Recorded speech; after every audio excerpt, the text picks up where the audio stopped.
Good morning, welcome to the Rise to Thrive show. I'm your host, James Boorman.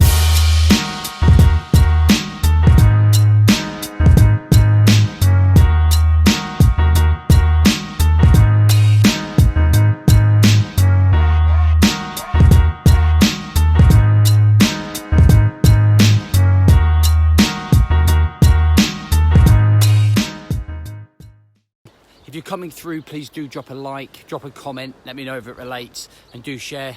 This show is dedicated to business owners, entrepreneurs that are trying to improve themselves and want to become elite operators, not only in their business, but their life, I'm just watching the sunrise come up right there. Incredible. Chorus fresh this morning. So listen, what I want to talk about this morning is failure in when you're running your own business, or you're an entrepreneur, or it doesn't even necessarily have to be if you're just a business owner.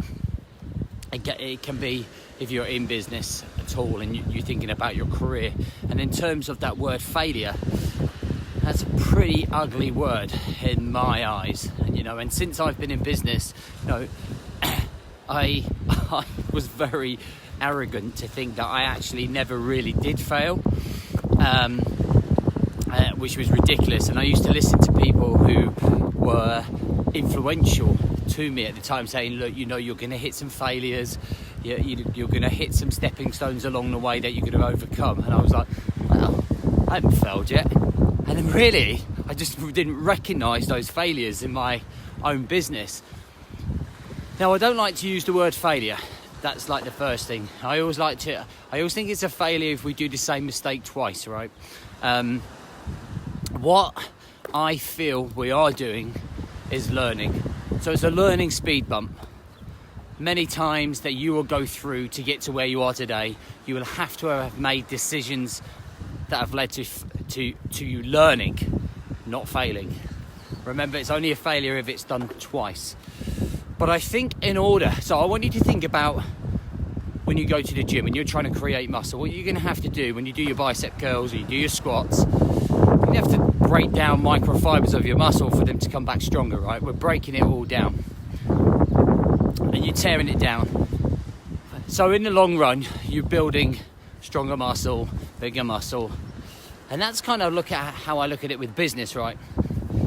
You've got to make those tears, you've got to make those mistakes to get to where you want to be in terms of building your business. So I look at very much everything that's happened to me and the mistakes that have happened to me or the bad decisions that I've made in terms of business and look at them as those micro tears, if you like. And if we don't make those micro tears, we just don't become stronger. We don't really gain a foothold on moving forwards and growing because we never really learn. And if we just keep staying the same and we stay in that little comfort bubble where we're just trying not to fail all of the time, I don't feel we ever really exceed ourselves in terms of growing a business or growing a career. We just stay the same. And I have a different mentality these days of that I'm not going to let the fear of failure stop me from trying something new or growing.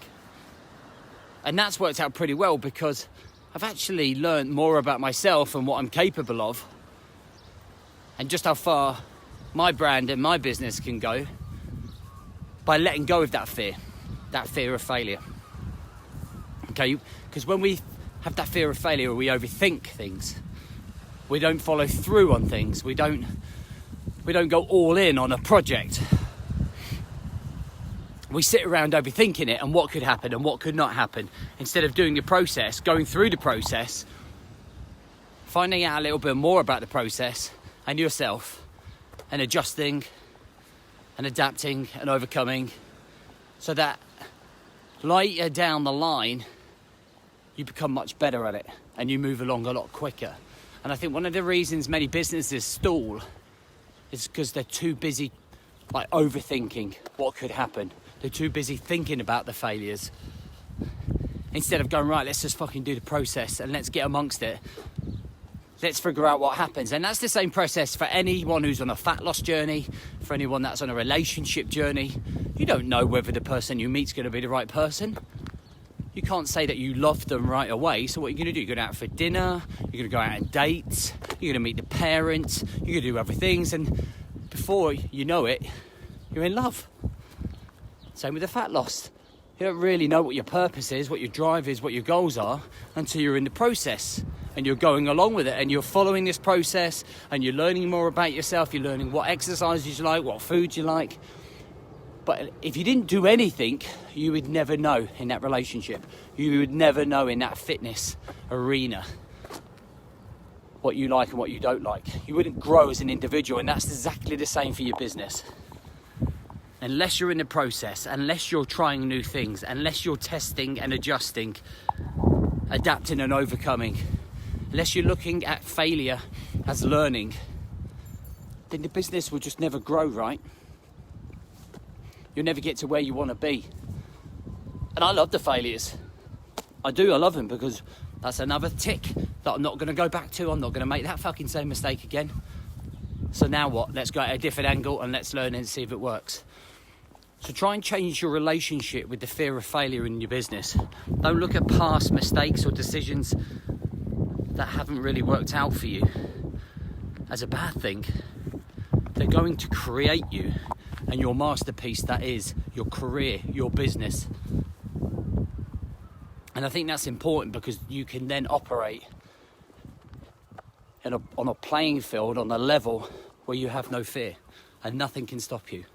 And that is an elite operator way of running your business.